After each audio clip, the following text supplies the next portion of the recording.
Have you ever whispered to God in the dark, "Why am I alone?"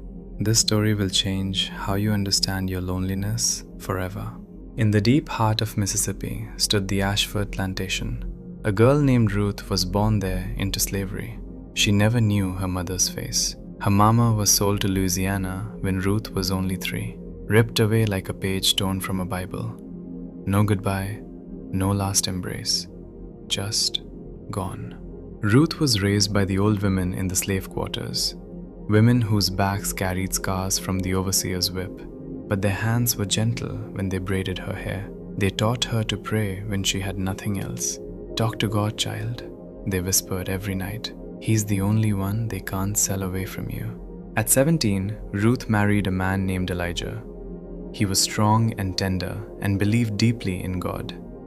He plowed fields from dawn to dark without complaint. But at night, he held Ruth's face and whispered softly, "God didn't forget us, Ruthie. He's just working slow." They had a son and named him Isaiah. When Elijah held that baby, he lifted him toward the sky. He prayed out loud with tears running down his face, "Lord, let this boy see freedom, even if I don't." They had nothing but a straw bed and a tin cup. But Ruth thanked God every single night for enough love. Not wealth, not comfort, just enough love to feel human. In a world that told her she wasn't even a person. Then the war came, and the master grew more cruel. Elijah was forced to work through freezing cold nights. He hauled timber and dug trenches for Confederate soldiers. Soldiers who were fighting to keep him in chains forever. His body was breaking slowly, but he hid the pain. He hid the blood in his cough behind a tired smile. But Ruth saw it. A wife always sees the truth. One January night, Elijah collapsed on the cabin floor. Ruth held him through the darkness, pressing rags to his forehead. She begged God with everything she had inside her.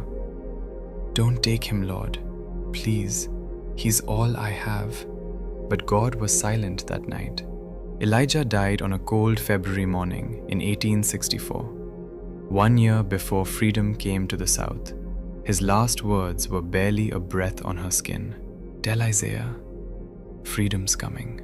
Ruth buried her husband in frozen ground with bare hands. That night, she pressed her face into his old shirt. She wept until her body had nothing left to give. The cabin felt like a grave. Silent, cold, empty. She asked God through broken sobs, "Why? Why give me love just to steal it away?" But even in that crushing darkness, something stirred inside her. Not an answer, not relief, just a quiet presence. As if God was whispering, "I'm still here with you. The silence is not empty. I am in it." When freedom came in 1865, Ruth walked off that plantation. She carried her son on one hip and Elijah's Bible. She settled in a freedmen's community just outside Natchez, Mississippi. Free on paper, but the world didn't truly change. White men still spat at her when she walked past. She washed their clothes for half the pay she deserved. They called her girl, even though she was a grown woman. A woman who had survived more pain than they ever would. Night riders burned churches and terrorized the dark roads. Black men disappeared, and no one ever asked where they went. But Ruth never grew bitter, not once, not ever. Every morning she rose before the sun touched the sky. She opened Elijah's worn Bible and folded her trembling hands. She prayed one simple prayer that never changed. "Lord, don't take the loneliness. Just make me useful." As Isaiah grew older, the South suffocated his spirit. He wanted to go north where the air felt different. "Mama, there ain't nothing left here for me," he said. He stood in the doorway with a packed bag. Ruth wanted to scream and beg him not to leave, but she placed her trembling hand gently on his cheek. "Go, baby, but don't forget where your knees learned to bend." Isaiah left for Memphis. Letters came at first regularly, Then they came less often. Then they stopped completely. Months passed without a single word from her only son. Ruth learned to eat her evening meals in total silence. Some nights, loneliness pressed on her chest like a heavy stone. She whispered into the darkness with tears on her face, "Lord, is this what remains for me after everything?" But every single morning, she still got up before sunrise. She cooked what little she had and shared it freely. She opened her gate to orphaned children of the settlement, barefoot, hungry children whose parents had been stolen by slavery. She fed them cornbread and held them when they cried. She told them about Moses wandering in the wilderness for years. "You ain't lost, baby," she'd say, stroking their heads softly.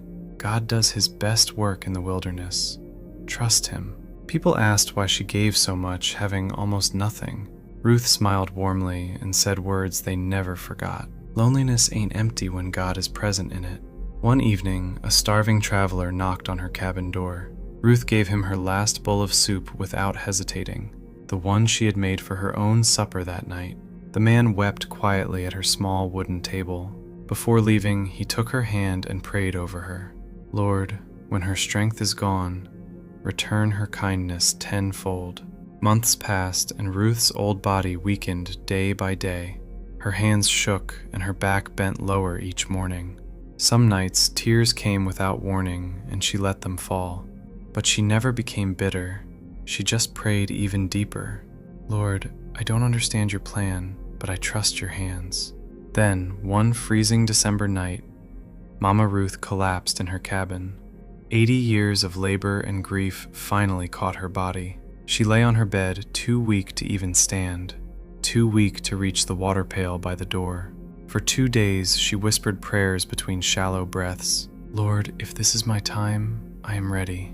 But if you still have work for me, please send help."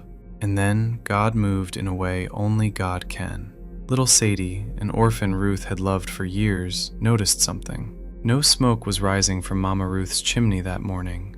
She ran screaming through the settlement, calling for help desperately. Within hours, people came rushing from every direction at once. Women brought hot broth and medicine wrapped in old cloth. Men chopped firewood and rebuilt the fire in her cabin. Children sat beside her bed singing spirituals she taught them. A woman Ruth once gave sweet potatoes to walked 5 miles. She walked through the bitter frost carrying healing herbs for Ruth. The whole community wrapped itself around this one lonely woman, the same woman who had been wrapping herself around them for years. Ruth wept, not from pain but from a gratitude so deep. None of her kindness had been lost. Not one single act, not one meal, not one prayer, not one quiet embrace. God had kept it all, and now he was pouring it back. Isaiah got word and rushed home as fast as he could. When he pushed open that door, his legs gave out completely. The room was overflowing with people loving his mother dearly.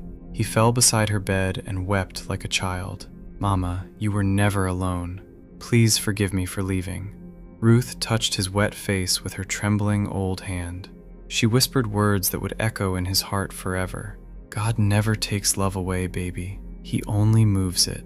Ruth recovered slowly because God was not finished with her yet.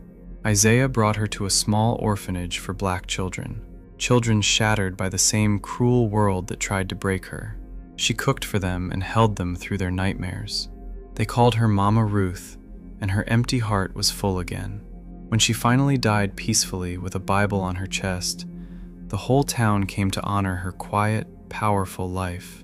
Children, strangers, even the old traveler she once fed soup, because one lonely woman refused to let suffering make her selfish. Isaiah stood before them all and spoke with a steady voice.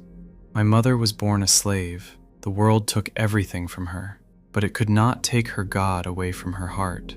She held on through every lonely night and became the richest woman. If you feel lonely today, please hear this simple truth. God is not punishing you. He is preparing you for something. Every tear you cry in the quiet, he is collecting carefully. Every love you give when no one watches, he is keeping.